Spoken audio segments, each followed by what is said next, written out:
যদি হঠাৎ দুপুরবেলা সূর্য অদৃশ্য হয়ে যায় কেমন হবে? চারদিক নিস্তব্ধ হয়ে যাবে, পাখিরা গান থামিয়ে দেবে, আর তারারা দেখা দেবে মধ্যাহ্নে। এই বিস্ময়কর ঘটনাকে বলে সূর্যগ্রহণ।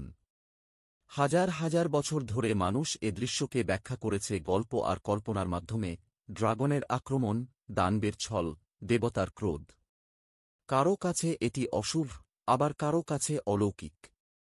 আজকের আলোচনায় অ্যান্থনি আভেনিয়েরের শ্যাডো অব দ্য মুন বই থেকে আমরা শুনুব কিভাবে মানুষ মিথ, বিজ্ঞান আর বিস্ময়ের মিশেলে সূর্যগ্রহণকে বোঝার চেষ্টা করেছে। স্বাগতম আরিয়সার বাংলা যেখানে আমরা আপনাদের শোনাই বই, গল্প আর জ্ঞানের অনবদ্য সারসংক্ষেপ অডিওবুকের আকারে। সূর্যের অদৃশ্য হওয়ার মিথ। প্রাচীন মানুষ সূর্যকে জীবনের উৎস মনে করত। তাই সূর্য হারিয়ে গেলে মনে হতো পৃথিবীর শেষ হয়ে যাচ্ছে। তারা গল্পে খুঁজেছিল এর ব্যাখ্যা। চীন, আকাশের ড্রাগন। প্রাচীন চীনে বিশ্বাস করা হতো এক বিশাল ড্রাগন সূর্যকে গিলে ফেলছে। আকাশ অন্ধকার হলে সবাই ঢাকঢোল বাজিয়ে, হাঁড়ি পাতিল পিটিয়ে ড্রাগনকে ভয় দেখাত। আলো ফিরলে তারা ভাবত ড্রাগনকে তারা পরাজিত করেছে। নর্স কাহিনী, নেকডের আক্রমণ। ভাইকিংদের বিশ্বাস ছিল আকাশে দুই নেকডে, স্কোল আর হাতি, সূর্যচন্দ্রকে তাড়া করে। যখন ধরা পড়ে তখনই পৃথিবীতে অন্ধকার নেমে আসে। এটি ছিল রাগনারক বা দেবতাদের ধ্বংসযজ্ঞ এর ইঙ্গিত। ইনকা সভ্যতা, সূর্যদেবতার রোষ। দক্ষিণ আমেরিকার আন্দিজ পর্বতে ইনকারা পূজা করত সূর্যদেব কে। গ্রহণ ঘটলে তারা ভাবত দেবতা রেগে গেছেন।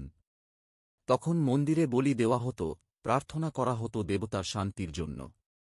ভারত, অসুর রাহুর ছায়া। ভারতীয় পুরাণে রাহু অমৃত পান করার পর বিষ্ণুর হাতে শিরশ্ছেদ হয়। তার মাথা বেঁচে যায় আর আকাশে ঘুরে বেড়াতে থাকে। যখনই সূর্য বা চন্দ্রকে পায় তখনই গিলে ফেলে, তখন ঘটে গ্রহণ। কিন্তু দেহ না থাকায় সূর্যচন্দ্র আবার বেরিয়ে আসে।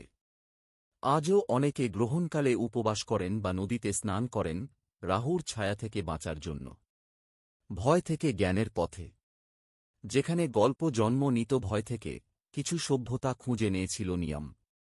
ব্যাবিলনীয়রা আবিষ্কার করেছিল সারোস্টাইকো, প্রতি 18 বছর অন্তর গ্রহণের পুনরাবৃত্তি। গ্রিক দার্শনিক থেলিস গ্রহণের পূর্বাভাস দিয়েছিলেন, আর এরিস্টটল ব্যাখ্যা করেছিলেন পৃথিবীর গোলাকার ছায়া। এভাবেই মানুষ ধীরে ধীরে ভয় থেকে জ্ঞানের পথে এগিয়েছিল। ছায়ার অভিজ্ঞতা। অ্যাভেনি বর্ণনা করেছেন গ্রহণের সময় কেমন অনুভূতি হয়। তাপমাত্রা নেমে যায়, বাতাস বদলে যায়, পাখিরা থেমে যায়। হঠাৎ সূর্য মিলিয়ে গিয়ে শুধু এক আভা দেখা যায়, যাকে বলে করোনা। মানুষ বিস্ময়ে চমকে ওঠে, কেউ কান্নায় ভেঙে পড়ে, কেউ নীরবে তাকিয়ে থাকে। এমনকি মহাকাশচারীরাও বলেছে, চোখের সামনে ছায়ার সেই দৌড় এক অবিশ্বাস্য অভিজ্ঞতা। ইতিহাসে গ্রহণের প্রভাব। গ্রহণ শুধু বিস্ময় নয়, ইতিহাসও বদলেছে এর কারণে। খ্রিস্টপূর্ব 585 সালে সূর্যগ্রহণ যুদ্ধ থামিয়ে দিয়েছিল। কলম্বাস গ্রহণের জ্ঞান ব্যবহার করে স্থানীয় মানুষদের ভয় দেখিয়ে নিজের নিয়ন্ত্রণ প্রতিষ্ঠা করেছিল। মেসোপটেমিয়ায় রাজারা এতটাই ভয় পেতেন যে গ্রহণকালে এক নকল রাজা বসানো হতো সিংহাসনে, ভাগ্য তার ওপর পড়ুক বলে। বিশ্বজুড়ে আচার। ভারতে এখনও মানুষ মন্ত্র জপ, উপবাস আর নদী স্নান করেন গ্রহণে। মায়াদের শিলালিপিতে গ্রহণ ছিল রাজাদের ভাগ্যের সঙ্গে যুক্ত। আমেরিকার আদিবাসীরা গ্রহণকে ভাবত প্রকৃতির ভারসাম্য নষ্ট হওয়া, তাই করত সামঞ্জস্য ফিরিয়ে আনার আচার। আজও লাখ লাখ মানুষ ভ্রমণ করে শুধু গ্রহণ দেখার জন্য, এক আধুনিক আচার, বিস্ময় আর এক তার প্রতীক। বিজ্ঞানের ব্যাখ্যা। সূর্য ও চাঁদের আকার পৃথিবী থেকে প্রায় সমান মনে হয়, তাই চাঁদ সূর্যকে ঢেকে দেয়। কিন্তু চাঁদের কক্ষপথ একটু হেলে থাকায় সব সময় ঘটে না। তাই সূর্যগ্রহণ বিরল ও বিশেষ। চাঁদের ছায়া পৃথিবীর বুকে ছুটে চলে ঘণ্টায় 500 মাইল বেগে। আর সেই কয়েক মিনিট যেন সময় থেমে যায়। আধুনিক তীর্থযাত্রা। আজ বিজ্ঞানী, ফটোগ্রাফার, ভ্রমণকারী সবাই মিলে ছুটে যায় গ্রহণ দেখতে। কেউ গবেষণা করে, কেউ ছবি তোলে, কিন্তু সূর্য মিলিয়ে গেলে প্রায় সবাই নিঃশব্দে তাকিয়ে থাকে আকাশে। কোনো ছবি, কোনো ভিডিও, কোনো যুক্তি সেই অনুভূতিকে ধরে রাখতে পারে না। উপসংহার: শাশ্বত ছায়া। অ্যাভেনি মনে করিয়ে দেন, গ্রহণ কেবল বিজ্ঞান নয়, কেবল গল্প নয়, এ দুইয়ের মিশ্রণ।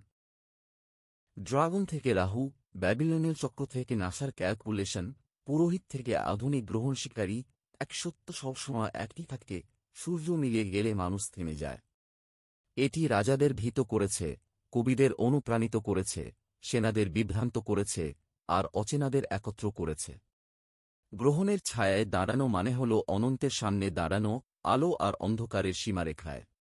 আপনি শুনলেন অ্যান্থনি আভেনিয়ের শেয়ারা অব দ্য মুন বইয়ের সারসংক্ষেপ, উপস্থাপন করছে অরিয়েসার বাংলা। যদি ভালো লেগে থাকে, সাবস্ক্রাইব করুন, লাইক ও শেয়ার করতে ভুলবেন না। আপনার সমর্থন আমাদের আরও গল্প আপনাদের কাছে পৌঁছে দিতে সাহায্য করবে। পরের বার আবার আসব নতুন গল্প নিয়ে। ততদিন আকাশের দিকে তাকিয়ে থাকুন আর শুনতে থাকুন অরিয়েসার বাংলা।